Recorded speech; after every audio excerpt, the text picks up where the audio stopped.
And we are live. Greetings, friends of the apocalypse. This is Jared the Apocalypse Nerd Wallace and Adam Bomb Glancy. How'd that work this week? Sounds pretty good. It flows better. It's growing on you? You liking it a little bit better? Coming to you from Podcast at Ground Zero, episode 26, Damnation Alley. Like we said last week, we're going to be talking about the novel by Roger Zelazny, Damnation Alley, and we're going to be talking about some of the influences for that, or that came from that. You know, there was a movie that came out with George Peppard and Jan Michael Vincent in 1977. Came out. Let us not forget Paul Winfield. Yeah, Paul Winfield. Thank you. Jackie Earle Haley. What is that kid's name? Let me see if I can pull this up. Yep, Jackie Earle Haley. Yep. And he looks like a freaking mutant now on his. Well, he is not the most handsome guy in the world, which was why he was perfect to play Rorschach in The Watchmen. Yeah, there's this horrible picture of him on. It looks like probably on. I googled it. He's got like these glasses and his goatee, and he's bald. He's not pretty. But the prettiest thing in that, as we know, was Dominique Sanda. So yes, I don't even know who the heck she is, but she was the one thing that made that cast palatable. It is not a handsome crew. No, she was very 70s hot, I will say. Oh yeah, there is that is a different breed of hot. Yeah, it was like she was clearly 70s hot. Plus, with this weird, why was she French? Do we remember why she was French? Because she was a French actress and came over. Oh, there's that. But why did I just one of the things that stuns me is like, you know, the whole population of North America is wiped out except for this French girl, as if being French provides extra hotness. Is that what it is? It does. It does. Okay. When I went to France, I was like, wow, they're so much hotter here than they are in America. But anyway, we'll get to the movie here in a minute. Again, we're going to talk. As we get here, we're going to talk about these many things. Only a couple bits of in the news today. Actually, one important thing to mention, just because I want to get this out there, and just I want to send out our best wishes to James Ward, who apparently is in the hospital sick. He had I believe last night, Frank Mesner posted he had a heart attack. This is like a second, or like at least a second heart attack. Oh my God! So yeah, but he's through it. He's in the hospital. He's recovering. Don't know a lot of details yet, but just nothing can hear us, but sending out our best wishes and a speedy recovery to Mr. Ward. So, remind the internet what James Ward is important for. Oh well, if you don't know that by watching the show, but no, he was he is a game designer, game writer. He was a creator for the Metamorphosis Alpha, the first science fiction role-playing game that came out there that TSR published in 1975, I want to say, and then followed up with the expansion of it is Gamma World, on a larger scale. So, and he's done other things throughout the years. He has his own game company, been doing writing, but so he's very iconic. He's one of the old guard, Yep. And we've been losing a lot of the old guard lately, and they all didn't die very old, man. No. Like Gygax was only like 68 maybe. No, I think Gygax was younger, but that sounds like a question for Wikipedia, but I really feel like Gygax was only like 64, 65. I thought he was a little bit older. Well, I know like Dave Arneson was a lot younger. Dave Arneson was in his early 60s. I know that. Yeah. Let's see here. Looks like, according to the interwebs, Mr. Gygax checked out. Oh, you're right. He was 69. Okay, that was close. Yeah, he was a little bit older. Dave Arneson died in his 60s. He was born not too much. He's like born maybe 6 months after my dad was born. He was born in 1938. So that makes your dad old. He's like in his 70s, huh? Well, yes, he is. Yes, he is. What, 75, 76? Yeah, he's hit 75, which means the rest of us need to mind our P's and Q's because he didn't have me when he was 50. Yeah. Okay, sort of point that out. He didn't have me when he was 50. So So he had you when he was 40, right? So you're young, Scott. Yeah, I'm closer in age to him than I am to my date of birth. I'm well past that point in my life where gotcha. my age is his halfway point. No. Yeah, well, so you got a couple years on me, but I said I just like I posted over my Facebook page, I turned my favorite caliber this year. So Yes. Thank you, John Browning and the 45 ACP. Yes, or this birthday would have meant nothing if it wasn't for that. So you went from Harry Callahan to John Moses Browning. Okay, that's not terrible, but you got nothing. You got nothing till 50. You got nothing till the. I know. Yeah. And I'm thinking all along I should have been marking my birthdays and calibers my entire life, but what are you gonna do? It was a great idea, but a little late.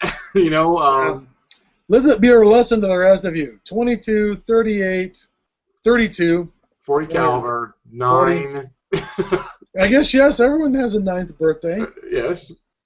I guess. So 25 caliber. Anyway, we go on. But so Mr. Ward, again, we were losing a lot of the old guard.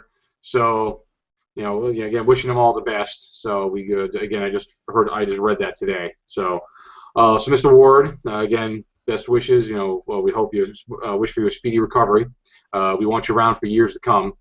So that's a happening. I thought I was wrong at first about the Rover, but it did open up. At first, I thought I was like, oh, I was wrong. It didn't open up this week. It's this week, but it did open up last week, but in limited release. And fortunately for me, I did see at my local movie theater this weekend a poster for the Rover. So they will be getting it. So good. Because I said that it's a theater that tends to get these kind of small films. So I'm lucky that I got that. It's literally I could walk there in 5 to 10 minutes. It's that close. That is one of the big problems we face is that some of the most interesting things are being done for less than $10 million. And when you make a film that small, you don't get a big distributorship.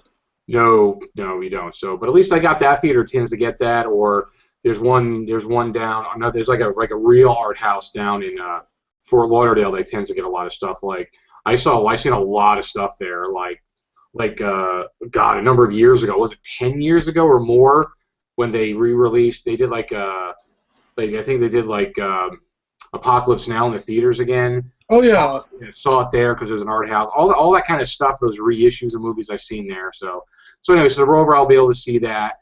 Snowpiercer I'm gonna have a little trouble with. I looked at the distribution list right now that they have because the official website's now up, and there's only 2 showings in Florida. One's in Tampa and one's in Miami right now. So I have an hour drive to Miami just to see the flick. It's down on Miami Beach. So yeah. So I already told Nancy, well, I guess we're going to have to make a trip, to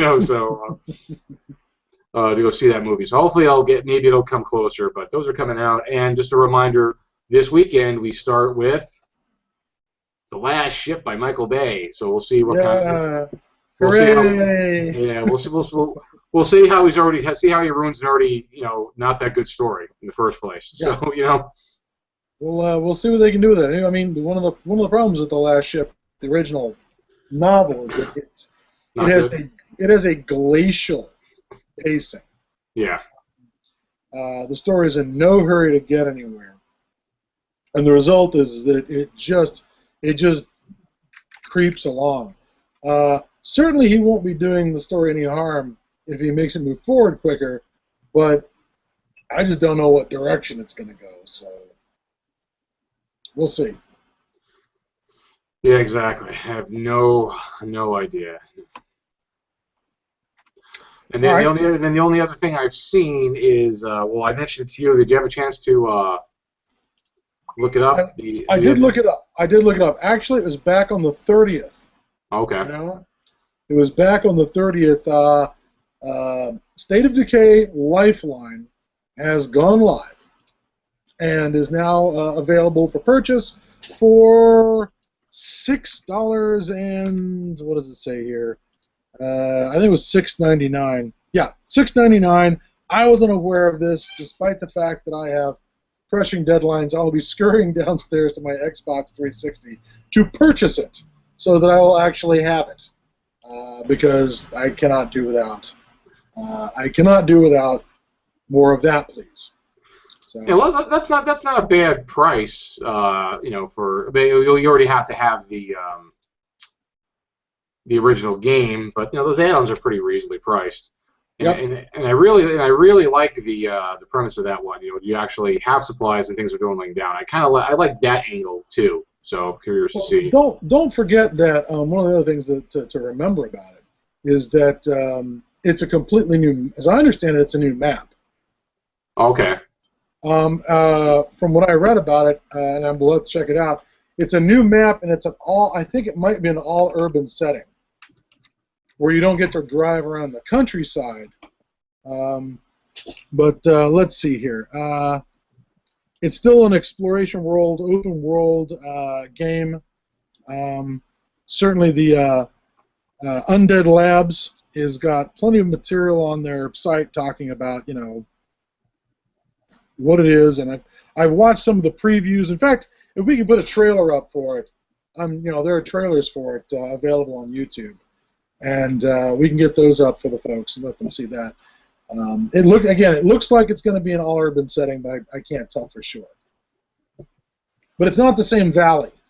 It's not a different set of. It doesn't look like it's designed as a different set of success criteria, but still set in the same valley from Breakdown and the original game.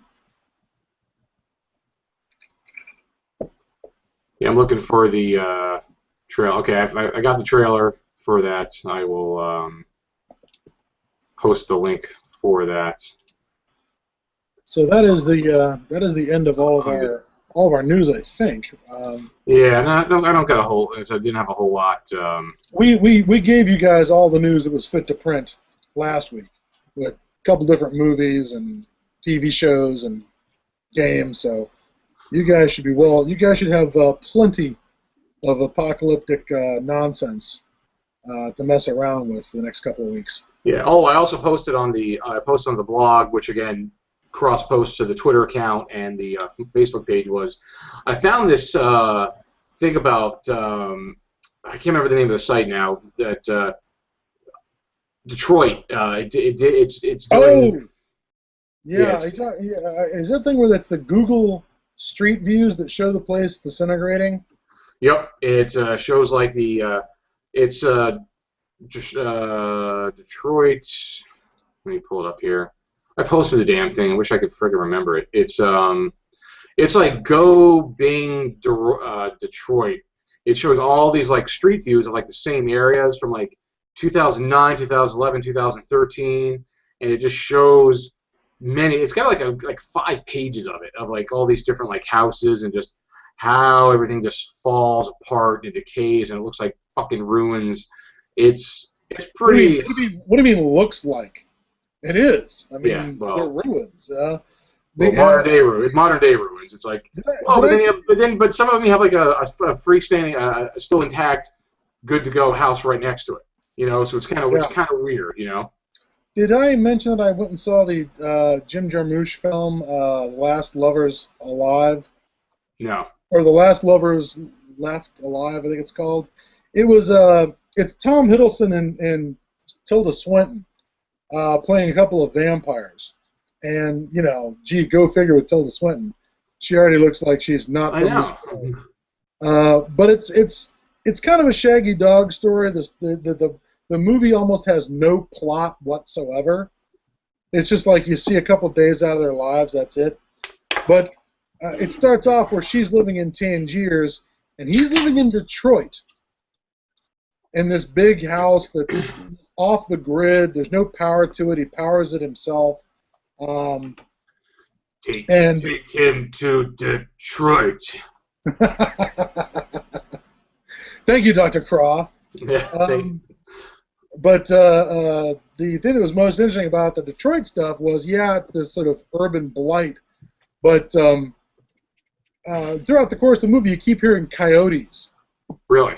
Who've moved into Detroit and are now living in the in the evacuated areas that people aren't living in. So it was a little bit like, the whole Dracula, Children of the Night, what beautiful music they make with the wolves howling outside of Castle Dracula, but instead it's the coyotes yipping, in the ruins of the Tasty Freeze, just down the street from Tom Hiddleston's lair. But, Detroit comes off looking a bit like, if a city could be a zombie, that might be Detroit. Yeah. It might be Detroit. All right, but on the major thrust of our program today, we've got ourselves. Everybody, hold up your copies. Come on, everybody. My copy of Damnation Alley. There we go. Yeah, Scott looks like an original one of the early publications. Oh my God! Mine's a later publication. Yep. This is from Berkeley Press from 1969. In the back of the book, they're also advertising Dune Messiah, a bunch of Frank Herbert books. Oh, nice. And Philip K. Dick's The Man in the High Castle, and A.E. Van Voigt's Destination Universe. So, yeah, clearly from the Golden Age. Exactly. So, this book originally started off as a novella, and then he expanded it to a novel in 1969. Originally 1967, expanded to a novel in 1969. But again, even expanding it to a novel is still not very lengthy. It's a short read. My copy is 157 pages long, and I read it in about 3 hours this afternoon to be prepared for the show. Maybe 2.5 hours tops. Yeah, mine's the same length, but look at the size of that print. It's really probably Oh well, it's the same thing here. The print is not small. Yeah, so it's really maybe 120 pages. It's not very big.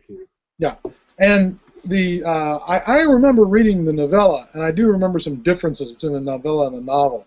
For one thing, the novel inserts a bunch of episodes throughout the novel where you get to see what's happening at the other end of Damnation Alley. But let's go back and talk about what. All right. What is Damnation Alley all about? What is Damnation Alley? Why are we interested in it? Because it's post-apocalyptic. That's a good point. It's a good point. It's a book that there was an atomic war or nuclear war, atomic war, whatever you call it at the time, destroyed a lot of North America. And there was two bastions, really, of civilization left, like California, parts of California, and was it Boston? Boston. Yeah, but there are satellite communities, like they mention. They mentioned that the main character has done the run. Albuquerque, and Seattle. They mentioned, that Hell Tanner, the protagonist, has done the Seattle run, the Albuquerque run, and the Salt Lake City run. And when they get out to the other side, Albany, which, becomes important for the movie, Albany is another one of these outlier communities from Boston. Albany, New York. Yes, and what was I going to say? I don't remember. So he was like a mailman, like ran the mail for a period of time. He starts off as the last Hell's Angel. Yes. Hell Tanner, whose dad named him when the nurse asked, "What do you want? What do you put in the birth certificate?" And Dad just says, "The hell with it," and walks out of the hospital. So they named him Hell Tanner.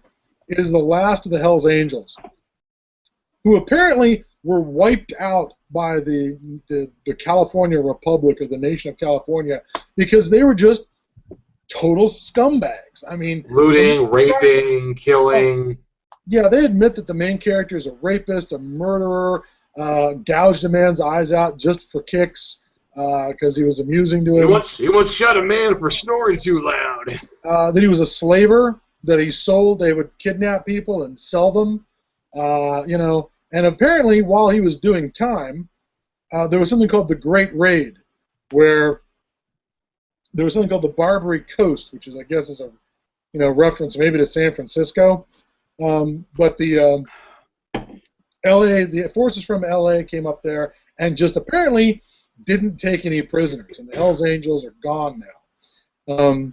He is the last of the Hells Angels, and for a while he did these runs where he'd do supply runs and missions to take news and mail out to Seattle, Albuquerque, and Salt Lake City. But even then, he couldn't stay out of trouble and got himself back in prison for, apparently, the story opens up, he's doing time for killing 3 guys and just barely missed the death penalty. And drug running and... Yeah. Exactly. He is a charming guy.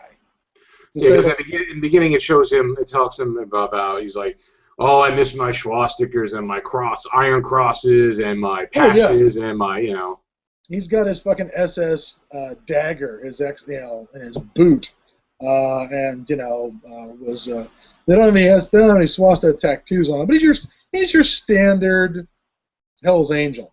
Yeah, bad biker stereotype, Yeah, exactly, and this world of Damnation Alley is apparently the area between the 2 coasts. It's all of continental North America. No one's ever done the run before, but until now, where some guy named John Brady comes blowing out of the wastelands, dying of radiation poisoning and half crazy and banged up, to deliver this message from Boston, because apparently after the war, because of reasons, they can't talk to Boston.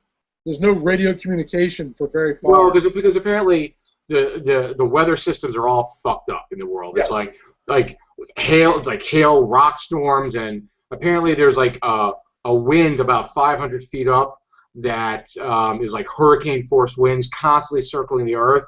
That's why they can't fly. Because once you hit 500 feet, forget it. You're done. Yeah. You can't fly. You can even get scooped up by the winds if you drive at too high an altitude. Yeah. Yeah.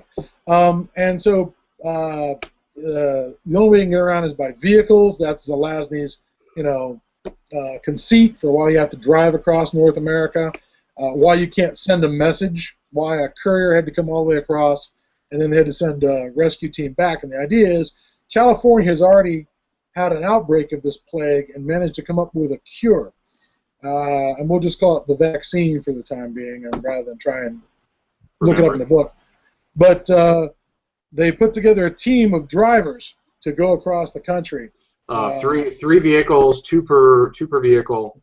Yeah. And, except for Tanner, because the deal with it. They recaptured him. They needed him to drive because he's done all these runs before. He's a badass. They if anybody could do this, they think he could do it. So because he's got like that skill set. They made it clear that they very telegraphed everything. It's like, I hate you. You're a bad, scummy person. I wish you were dead. But you got the skill sets of driving and vision and how you could see and reflexes. So you're the only one who can make it. I don't care if you die, but I want the vaccine to get across. Yeah. In fact, at some point, Hell Tanner brags that he's been to the Mississippi. Mississippi. He has been as far as the Mississippi, and I was like, bullshit. No one's been that far. Well, the guy who came from Boston did, and anything a guy from Boston can do, Hell Tanner can do twice as good. He's like, I've been to, that's like halfway there, so I figure I could do it, So his choice was go back to jail for the rest of his life or do this, and if he does he gets a pardon, like Snake Plissken. Well, the whole meeting between Denton and Hell Tanner is almost, in some ways, it's very confrontational. It's almost word for word like Lee Van Cleef and Kurt Russell. In Escape from New York? In Escape from New York. It's like literally... I have a gun. Wait outside. Yeah. Denton says, wait outside. This guy's dangerous. I know. And it really plays out almost exactly like... And frankly, if Snake Plissken was fucking inspired by anything, it's Hell Tanner.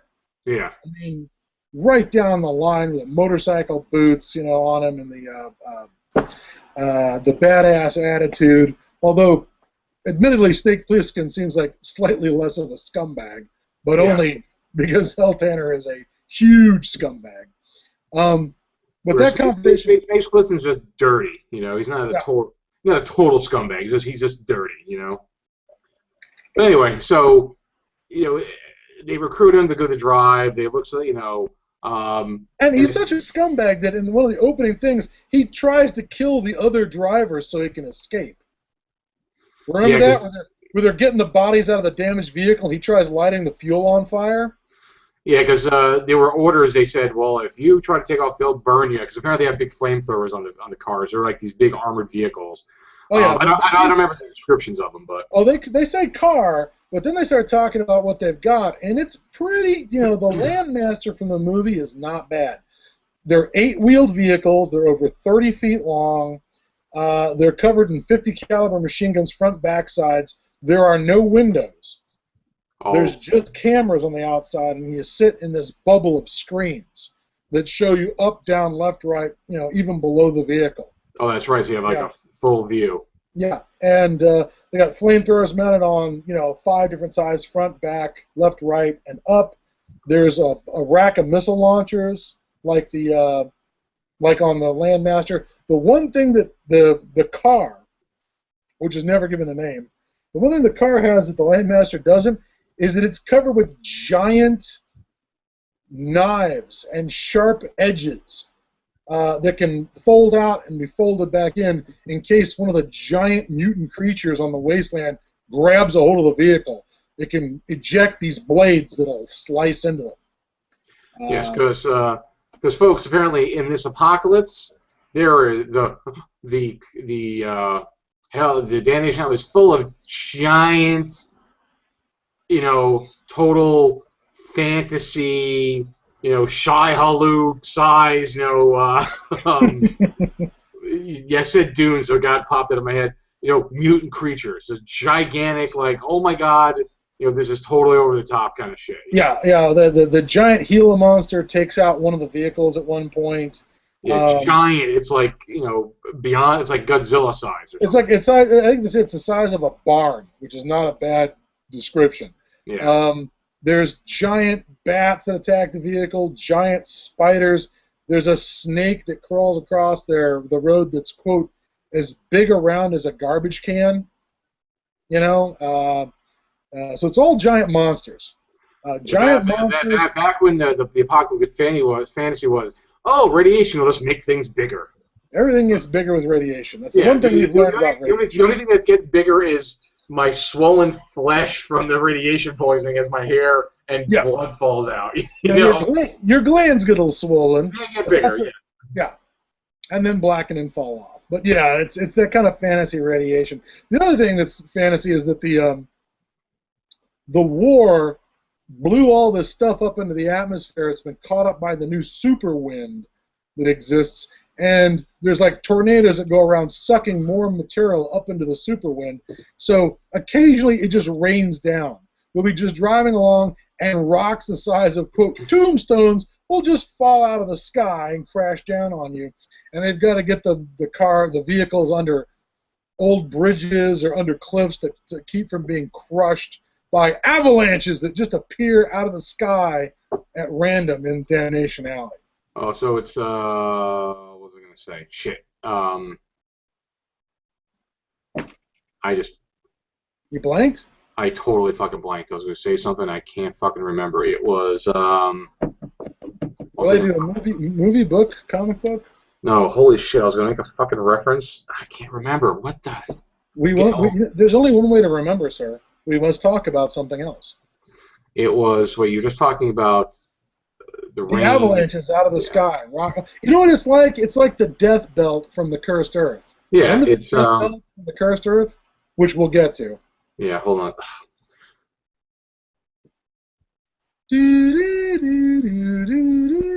Oh, okay. So that must have been now I remembered it. So yeah, it's all sucking up debris. It's like, so I guess that must have been the inspiration for Sharknado. I don't know. Oh god. Yes, because in the book he describes a water spout that comes by and dumps seaweed and sharks onto the road. Mm-hmm. So it's got Damnation Alley has everything, including a Sharknado. Sharknado. That's it. It's the perfect book. Next show. mic drop, and done. Thank you. Just walk off stage. Yeah, so there's radiation. There's also, once you get closer to the civilized areas, there are biker gangs that try and run him down at the end of the story. Partway through, they can occasionally get little radio contact, like very short distances, and some guys start radioing them somewhere, I guess it's Indiana, to like stop your vehicle and pull over. And when they just keep going, this tank shows up. This salvaged pre-war tank shows up, and the war took place before Hal Tanner's born. He's only 25 in the story. Yeah. Although he reads like he should be a 40-year-old. Yeah. But he's only 25 in the story. But there's a part where he finds an old biologist hiding in a barn who's like 75 or something, and he remembers the war. And there's a doctor in Boston, when they keep flipping forward and showing what's going on in Boston, where the doctor remembers the war, which they only refer to as the 3 days. They never say who the war's with or what, but they just refer to it as the 3 days. The 3-day war. Yeah. So basically, this book right off the bat, as far as what has it inspired, well, it moved on at some point to inspire a movie. And in 1977, 10 years after the the novella was first published, they came up with Damnation Alley, the movie, which brought us a number of iconic things. Number one, the Landmaster. The Landmaster, which we have ranted about many times. It brought us the giant stop-motion scorpions. Without whom Fallout would not be populated with rad scorpions if it wasn't for Damnation Alley. Not sure what else. Swarms of killer cockroaches. Yes, the giant armor-plated carnivorous cockroaches that eat Paul Winfield, thus proving that the black guy never survives the movie. Nope. That trope comes true there, where they eat Paul Winfield. I would like to point out that the cockroaches are famous in this movie. I mean, first of all, there's something, the hissing there. Madagascar, hissing cockroach, which is fine. They were in movies. There's a movie called Bugs or something that they were in. But they're famous because, as you know, you cannot wrangle cockroaches. No. You can't, put down a trail and they'll follow it, and a trail of candy or whatever. If you turn the lights on, they all scatter in every direction. So in order to have a scene in the movie where Jan Michael Vincent, that worthless drunk, is being chased by hordes of carnivorous cockroaches, what they did was they took like a tarp and put it on the floor and glued fake cockroaches to it, and it would drag the carpet. So the cockroaches all move forward a perfectly uniform sort of pattern. Oh yeah, big rubber cockroaches, and you can see it in some scenes. You can see the strings. Oh yeah, as they're pulling it's bad, folks. It's pretty bad. Well, let's back up a little bit on what Damnation Alley is. So the original book, you gotta take the medicine across country through the nightmarish wasteland to save Boston. And you get the worst guy in the world to do the job because he's the best guy at this job. That's the book. But what's the movie, Jared? The movie is loosely inspired by the book. I will say, because I rewatched it last night. I did kind of like the beginning of it, because it's they're in a missile silo, Air Force base, middle of the desert. They show the whole procedures, the launches, the missiles blowing up. It's very Cold War, very iconic. And I was really thinking about it. It's like, you know what? Anybody born past, anybody who's like under 35, 33, just would never get this.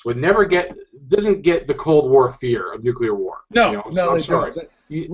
Russia's a third-rate gas pump that's only good for threatening pieces of its neighbors. Yeah, because it just made me just to go off on a sidetrack here, but just watching all that just made me really think it's like wow, it's like it brought me really back to that era and that the fear of the war and how real it was and how that was a possibility, and it was just like wow, it's like people don't get it unless you live through that, you don't get it anymore. It's like yeah, people are afraid of the terrorists and this and that, but the fear of total annihilation from nuclear war.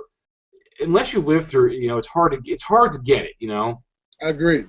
But it really, the whole opening sequence really brought me back to that. Maybe it's really very War Games, wasn't it? Yeah, well, they're in there. The missiles coming, the interceptions, the explosions, and they talked about this whole thing.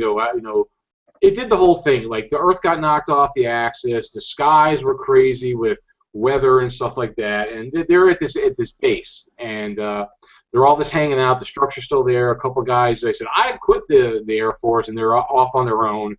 And that brings us to the scene where the guy, like Jan Michael Vincent's on the motorcycle, riding through the scorpions in the desert. Little thing about that is there's a couple on this DVD, on the Blu-ray, there's a couple good little short features on here.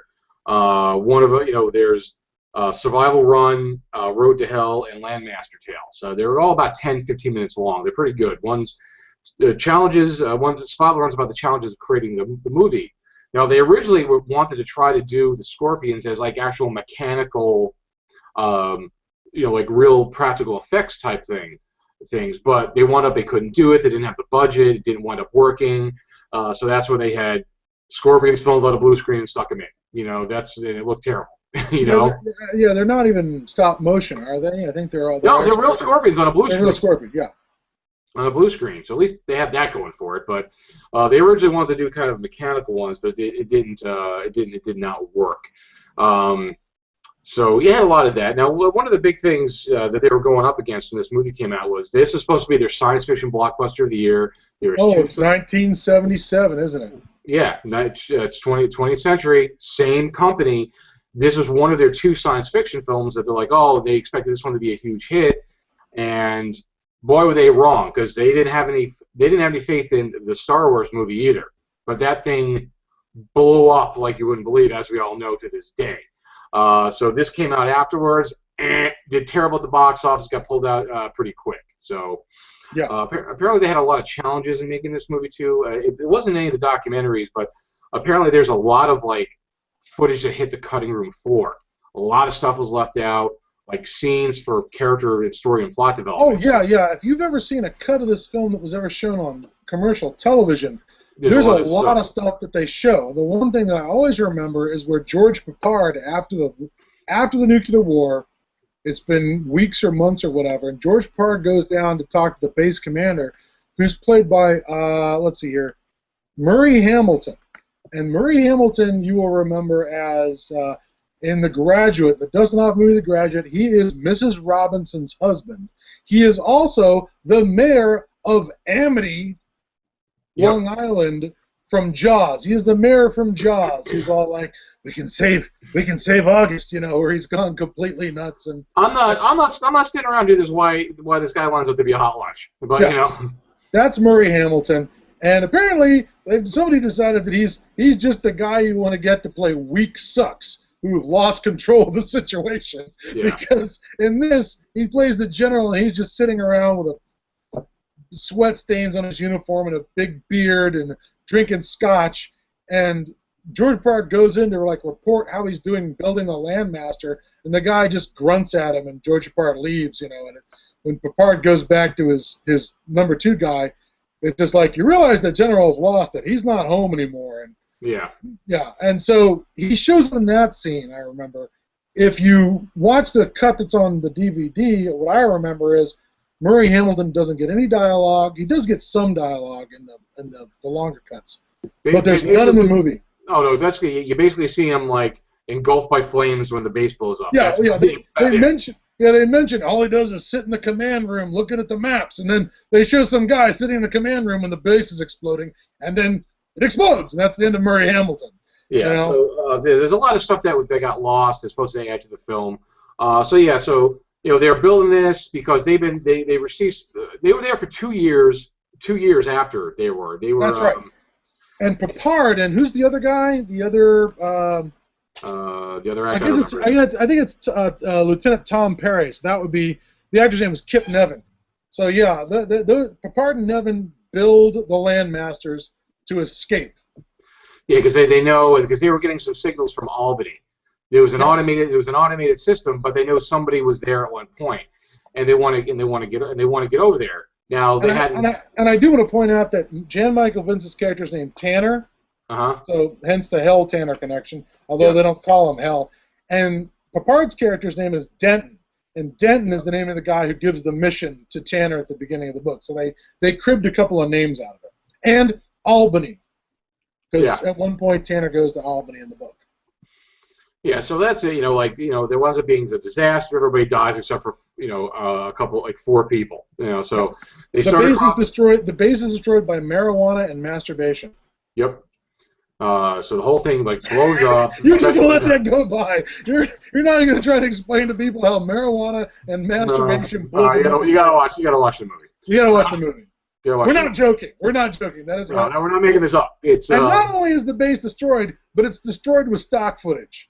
Lots of stock footage. I think the stock footage might be from the Guns of Navarone, but I'm not sure. Yeah, there's a lot of stock footage in this film. So they start on their journey. They all get in the car the two Landmasters, because really the Landmaster, even one of the guys, the writer who wrote one of the Al Sharp, one of the screenwriters, like that. Really, the Landmaster is basically one of the main characters and is like one of the most important characters in the movie. Yeah, because he was talking about the writing for the book, like the screen, because he was like an author, and then he became a screenwriter. Like he came over from England. So when he was talking about he was put on this project, that the screenplay was already written, and they needed him to kind of fix it up. Now they didn't want him to totally write it from scratch, because he would have done it. He even said I would have done it differently, but they just had him like kind of fix it up. Now, and he said something about how, when it comes to a novel, to a screenplay, you can't write everything in the book that's in the book, because there's too much stuff. And that's, again, everybody's like, it's not like the book. It's like, well, because you can't translate everything. There's too much going on. Every movie would be 15 hours long, So, and he's talked about the movie, how one of the things they didn't want him to do was they didn't want him to have all these, like, little giant episodes of like, well, how are the hippies handling it, and how are these people handling it? They didn't want all these giant stop-off points telling more stories. They wanted to focus on the road trip, and they had a couple little stops here and there, but it was mainly about the road trip, the vehicle getting across the road. They stopped and picked up in Vegas, picked up the girl, they picked up the boy, they ran into these other people, but they both touch on it, keep going. I think the only people they run into is like a trio of scabby, rapey radiation guys. That's it. And the whole trip across the country, they run into the girl, Jackie Earle Haley, cockroaches, scorpions, Jackie Earle Haley, and that's it. Yeah, that's it. 3 guys. Not a whole lot. And the cockroaches scene, because even they're like, because that scene's kind of cool, because they go to the town and it's like, they're like, something's, like they're looking at things, they're like, something's not right, because everywhere you look, there is no rubber on, there's no tires on vehicles, no cloth anywhere, there's no, like, anything that's could be eaten was eaten. All bones and skeletons are picked clean. There's no wild dogs. There's no wild dogs in town. There's no rats. There's no nothing. Yeah. They've eaten everything that could be eaten. So it's kind of that's kind of cool. That's a good Gamma World scenario right there. And let's be honest. It's the thing about the cannibalistic cockroaches are not a bad idea, even though it's terribly done in the movie. And all that happens is that 20 years later, they just do it. They throw CGI at the problem in The Mummy with the flesh-eating scarabs. Well, they threw a lot of things at us with CGI in The Mummy, but. Yeah. But they came back with that same exact idea, just with better technology. Yeah.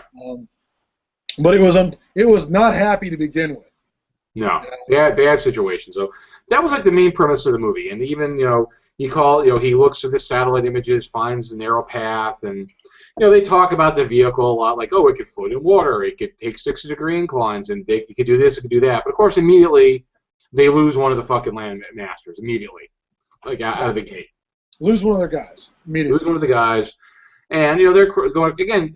We told you the whole story, the whole trip. They have a couple of stops. They get to Albany, and then they get to Albany. A couple stops along the way. There's a lot of scenes of just the landmaster going across the land. Yeah. Now it was post-apocalyptic vehicle porn, really. This movie. Yeah, it really was. And there was something about when they get it out on one of those lakes in Nevada, where it's got the wheels turning like it's paddling across. I want to say that was that a model? There were some models used in the big flood scene. Yeah. But I want to say that might have been there was something about that I remember reading with that. That was the actual landmaster. Yeah. It would float. Yes. It could float, but it didn't have any propulsion. That thing of turning the wheels didn't move it forward. Yeah. Yeah. Yeah. Well, he talks about it. The gentleman, Dean Jeffries, he was the car designer. Landmaster Tales. Actually, Landmaster Tales. It's on YouTube. I put it under our favorites under the YouTube channel, so you can watch it. It's like 10 minutes long. He talks about the building of the Landmaster, everything behind it, a little bit of the history of it, what happened to it afterwards. And he's like, yeah, it was supposed to float. And it's all steel, but he made it float. He made it work. Yeah. And he's like, it really worked. He said he loved designing. He's like, it worked. It drove. The wheels, like you see, like the side of the vehicle cams where all the wheels are flipping and everything. He says it worked for real. They drove it around a lot. They only had one incident where they had a flat tire, but otherwise it worked perfect. The whole time. It wins. The movie wins because it has created this iconic vehicle that has been recycled a couple of times since and has been used for. I mean, it got cribbed for Morrow Project for vehicles. It got cribbed for Mark Miller's Traveler. When one of the things in the old science fiction game Traveler, one of those that was at the ATV, the all-terrain vehicle, that every group of players had because it was standard on one of the ships that you got at the beginning of the game. It's the Landmaster. The illustrations were absolutely just the Landmaster from that movie. That prop has inspired a number of other props. In that sense, it's had a lot more mileage than it deserves, no pun intended. You know what I mean? Oh, yeah. For a movie that bad, for the prop to have survived. The Landmaster was the star of the movie. Yeah. It certainly wasn't that. The Landmaster was the coolest thing about that whole movie. Yeah. And it's worth taking a look just for that. It beats the EM50, urban assault vehicle all to hell from Stripes. From Stripes, yeah. Yeah. Oh yeah, no. He talks about the history of the vehicle. Like he said, he had that vehicle plus a lot of the other vehicles he had in his yard, like his garage or something. And he said this guy was bugging him for years and years and years and years to sell it to him, and he finally did. And he sold it to him, and the guy restored it, and it was shown around for shows for a while. But I think a couple of years ago. In storage, the storage place got broken into, and some scumbags vandalized it. So now it has to be fixed up again. 2009, it got vandalized, and it's looking to be repaired again. Yeah, so apparently from somebody who doesn't appreciate it, but clearly, barbarians. Oh Philistines. Fucking savages. But yeah, so it was in again. I from the help from one of our friends. Found it on YouTube. It was in the gas commercial for the Amoco gas commercial. The Road Warrior. The Road Warrior. Yep, driving around the Landmaster. It's on the favorites on YouTube. And again, the little short vignette is on there too, and he explains the development of it and building it and stuff like that. So yeah, it's got a pretty good history. So again, that's the star of the movie as far as I'm concerned. Is that. And at Damnation Alley, I will say this. I want to say something about the book. So the novel versus the novella. Spoiler alert. Oh, yeah, we should have said that 50 minutes ago. But yeah, but this is the big spoiler. when I read it, the novella originally, my recollection was that Hell Tanner dies getting the cure to Boston. In this version, they strongly imply that when he collapses, he does not die, but survives. Survives to go on to vandalize the statue they build to him at the end, before leaving town in a stolen car. Which I always thought was sort of, I don't know, that kind of bugged me. I always liked the version where, this guy who is not a member of society, does something to save society and does it and paid for it with his life. He sacrificed himself, to do this. Exactly. So that was always a more gritty, sort of story for me. But I don't want to throw that. And I also want to go on to let's talk about the comic book. Yes. Well, there's one last thing about the movie, as we said. The only reason they went across country was just to find some other people. It wasn't no disease or anything like that. So. Oh, that's right. They're just trying to get to a place that hadn't been nuked. Hadn't been nuked. And all right. So, for those of you familiar with the 2000 AD, the British. Well, it wasn't a comic. It was a comic, but it was like a daily paper, a weekly paper. Yeah, it came out printed on newsprint originally. Newsprint, and of course we know the famous character Judge Dredd was in that series all the time. There was a lot of different stories, but Judge Dredd was the main one.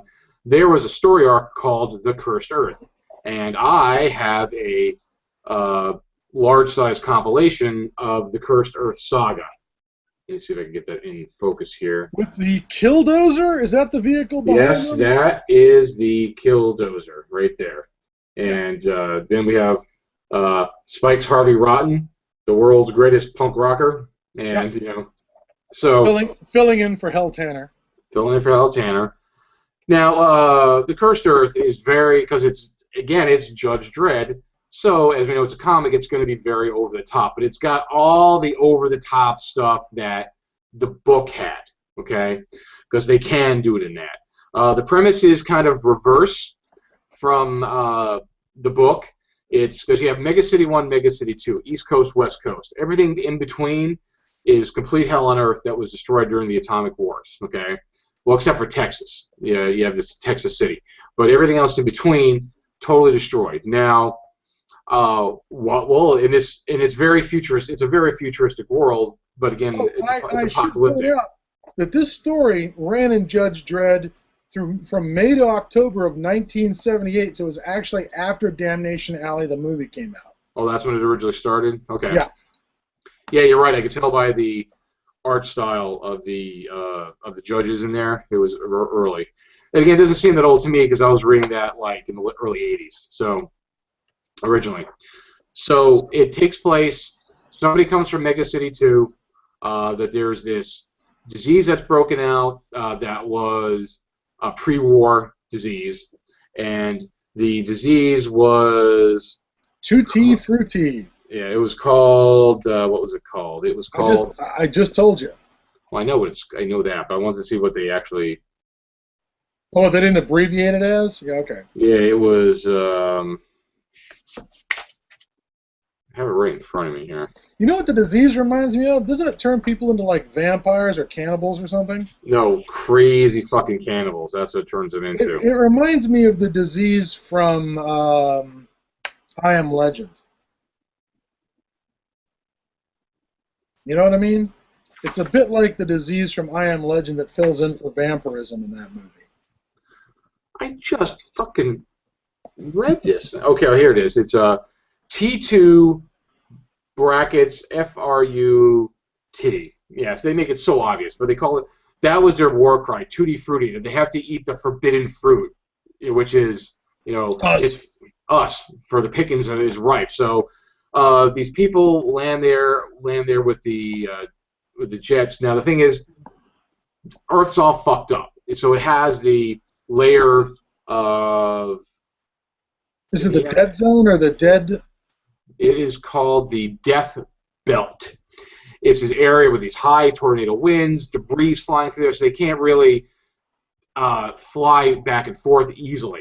they have to get good pilots to get through. Now, of course, the guy comes back, they tell him what's going on, and they're like, oh, we would have you fly back there, Judge, but all the airports are taken over by the crazy cannibals. And then it's like, well, couldn't they just find a way to get down and land right outside and kind of go in? But shh, quiet, don't ruin the story. So, or better yet, why don't they get on the fucking radio and just tell them the goddamn ingredients for the fucking serum so they can just make it? Well, they're under siege, so they don't have time to get these signals. They're fighting the battle for their lives. So, okay, because reasons. Okay. Yeah, there's reasons for it. So, so they have this team, the Killdozer, these warbots. He picks his. He needed another writer, so he picked Spike Harvey Rotten, this criminal, because he's tough, he's bad, he's been to the wasteland. So, same premise, they get the crew to go across. I guess Judge Dredd tells Spike's Harvey Rotten, well, you can come with me or you get killed. Same kind of presence. So they start going across the cursed earth. Now, you get all kinds of crazy shit going across here. Like you run into a village that worships these sacrifices people to rats, because with all the winds and the debris, there's these rats living on the debris that's circling the wasteland, and every so often the wind dips down close to that village, and the rats go there, and they all jump off and start killing and eating people. Then they jump back on and disappear. It's way over the top. All the more so than the book.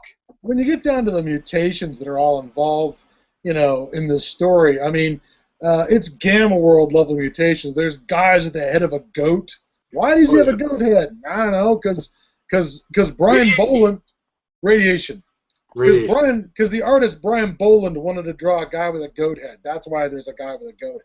Oh yeah. But this is so Gamma World. This was very influential on our Gamma World campaign that my friend ran. So there's giant there's T-Rexes. Oh yeah, well I'm getting that. I'm sorry. So I don't want to get ahead. There's the rats. Then they run across the mutant army that hangs out around Mount Rushmore, and they carved their leader's face in there, along with Jimmy Carter's face, who was added there, by the way. So, yeah, that's it. There you go. Because I can totally see Jimmy hanging out with Washington, Roosevelt. There's Jimmy Carter. Move it over, and there's the mutant master. There's the mutant master right there, if you can see that there. So, so they got them. They're chased down by them. That gives them problems. They also run across. There's all kinds of mutants. It's a wasteland. And one of the cool things in here was the vampire robots, which I think would be a great Gamma World scenario, or even a possibly maybe a Mara project. Like later on. Possibly you could kind of maybe work that in there, or an aftermath or something like that. The vampire robots. I won't spoil too much of that. Oh, it's going to be hard to get your hands on this, folks. So I don't know. But that's a cool little subplot. The vampire robots. Of course, Las Vegas exists.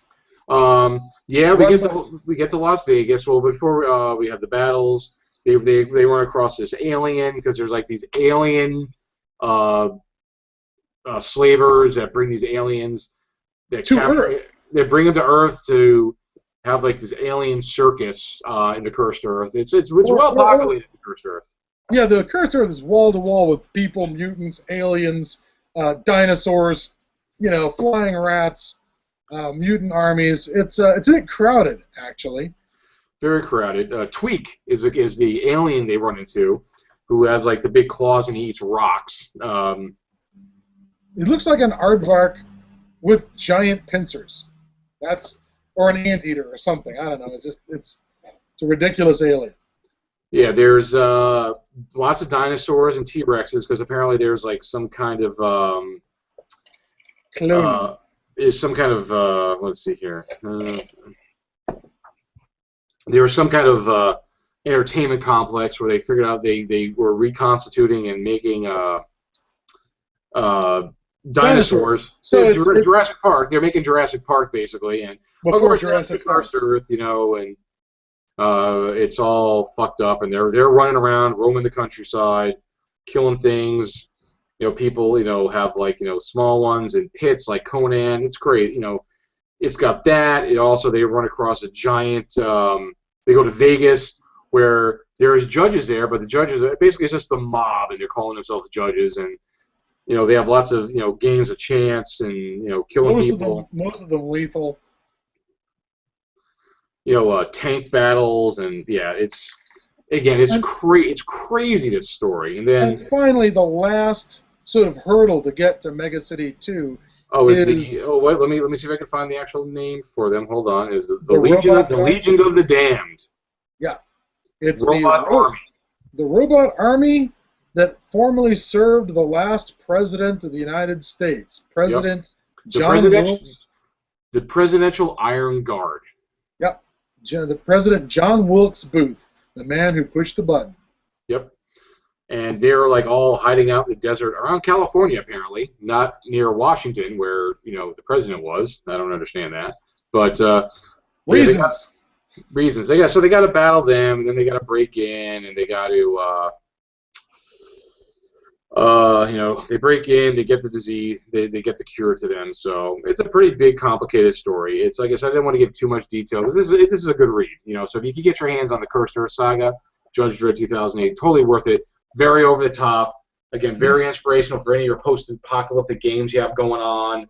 The only thing that's missing from that's in the Cursed Earth is the Angel family, the Angel gang.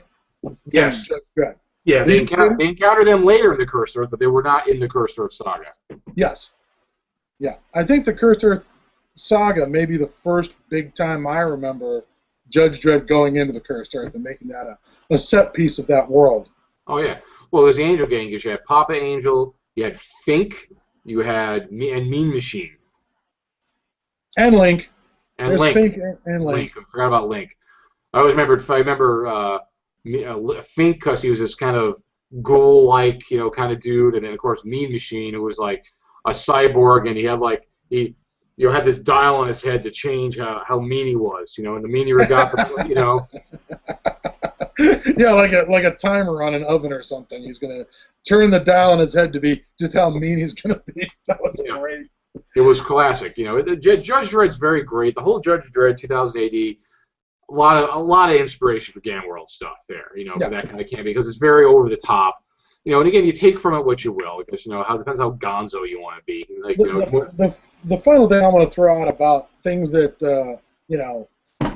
was inspired by Zelazny's Damnation Alley is that apparently one of the lead designers of Fallout New Vegas, Chris Avallone, I guess that's how you pronounce his name, has apparently said that some things were inspired, like in the earlier games, like from the movie, like the Scorpions and all, but specifically the DLC titled The Lonesome Road from Fallout New Vegas was inspired by Damnation Alley, particularly the part about the giant storms that go over the area, the way the earth is all split apart into these chasms, and all the cities have sort of fallen down into these crevices and filled these crevices with buildings that are all turned the wrong angle because they've collapsed down into this substrata. That was sort of inspired by part of Zelazny's Damnation Alley, and having played the DLC, I can see where that would have been part of the inspiration. Certainly, it's nothing direct, but it's close. You can see where they're coming from there. But that's it for Damnation Alley. That is Damnation Alley up, back, forwards, and backwards, I think. It has made it to the movies.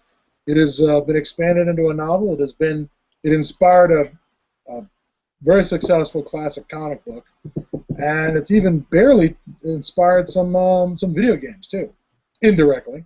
Oh yeah, it's definitely again from one little book, how much has come out of that. I was just looking, folks, and apparently it looks like you could get there's actually a Kindle version of the Cursed Earth. So there's a Kindle version of the Cursed Earth Saga. Nice. out there. Plus, there's some paperback versions of that as well out there from different sellers. The original one that I have, it looks like I see it for on sale for like $30, but you could get your hand. It looks like you could get your hands on it. So probably, if you did a little more digging, I'm sure you could find it.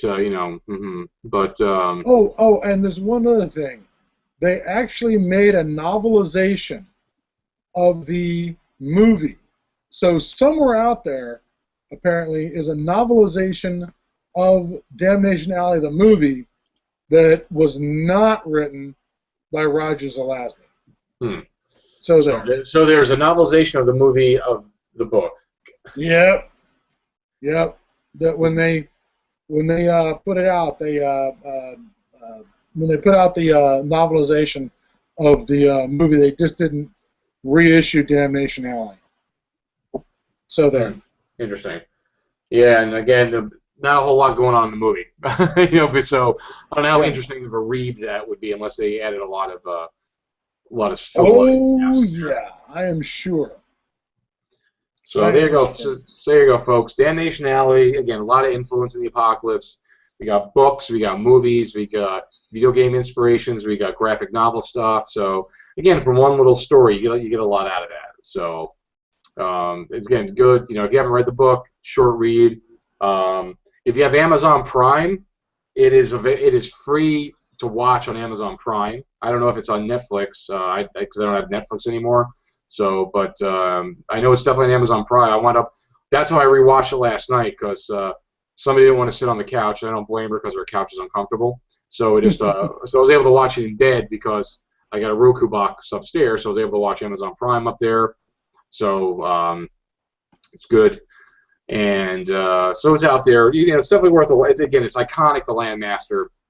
So it's good just for that and seeing that vehicle in action. So there you go.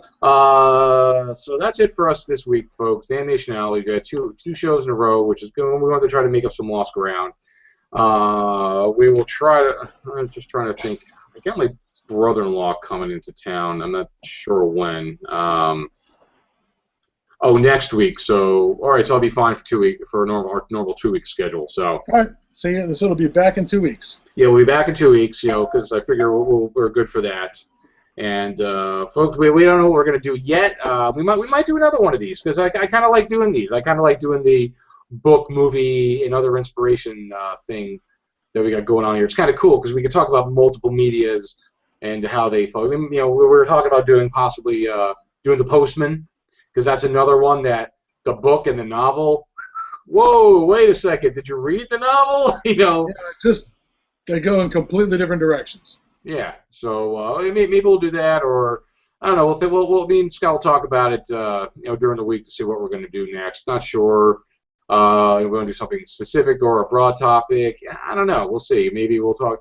One of those things. I was thinking about it because one of these things I always wanted to talk about, but I'd have to do a little more digging first so we could really talk on the subject. Is music. I don't know if we'll do that, but that's something I would like to try to talk about. Just post-apocalyptic music. Now, Mr. Wallace, we did cover Triffids earlier. I don't know if we could really say anything else about Triffids, but Triffids is one of those things that's gone through a movie, a book, and two different versions of the TV series, and it's been a comic book. There has been a day of the Triffids comic book as well. So Triffids is one that we could certainly take it would have to be a fairly short episode. We've hit Triffids before. I don't want to go too much over the same ground twice, but that's another one that's just been through multiple incarnations, because again, it's such good material. They keep coming back to that well. Apparently, everybody's afraid of killer plants, particularly when you're blind. And then, Survivors has done that. It was a novel. It was and it's now a radio. Oh, I got through all the. I got through the entire Survivors series 1, all 4 parts, 4 hours of it. It's good. There's some familiar characters that they bring in, but it's like different stories with them, different things going on, and it's good. And apparently, I was reading it's had such a good reception that they're gonna put out. They already planned a second part to it, second series. Good. but again, next year, a year from now. But apparently it's done so well, they're going to do a third one already. Okay. So, because they do a lot of other stuff, they have to put it into their schedule. So they plan on doing. Have to wait a whole fucking year for series 2, which is going to come out next June. But then November, they're going to have part 3 coming out only like 6 months later because apparently it's doing so well. Oh, I'm so glad I'll be able to hear it before I'm 50.